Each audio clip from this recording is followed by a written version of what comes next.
Grace, good morning. Pahirapan pa ba ang clearing operations ng LGU at DPWH sa naitalang pagguho ng lupa sa Benguet?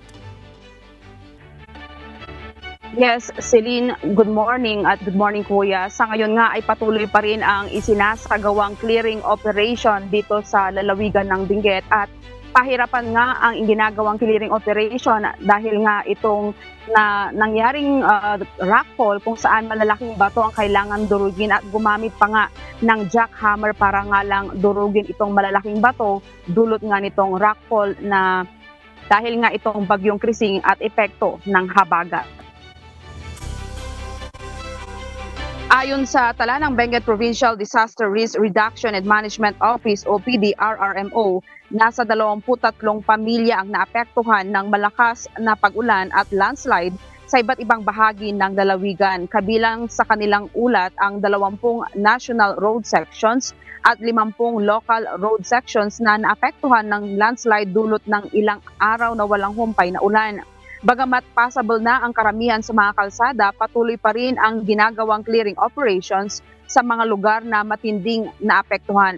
Sa La Trinidad, naitalang lokal na pamahalaan ang 8 na landslide sa iba't ibang bahagi ng mga barangay. Gayunman, ayon sa LGU ng La Trinidad, hindi gaanong naapektuhan ang bayan ng bagyong Krising kumpara sa ibang lugar sa Benguet. Patuloy pa rin ang nararanasang pag-ulan sa rehiyon dahilan upang muling ipaalala ng Benguet PDRRMO sa mga residente na laging maging alerto sa posibleng banta ng landslide at rockslide.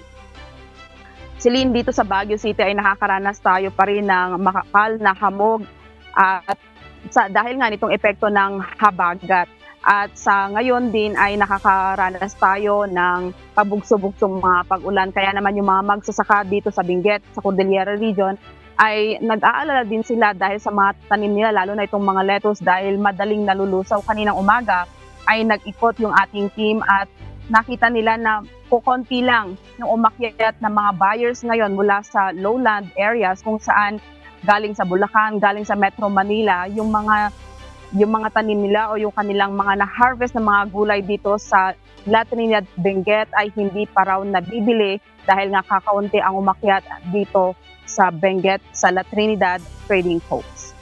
Yan muna ang balita mula dito sa Baguio City. Balik sa iyo, Celine. Maraming salamat, Grace Doctolero.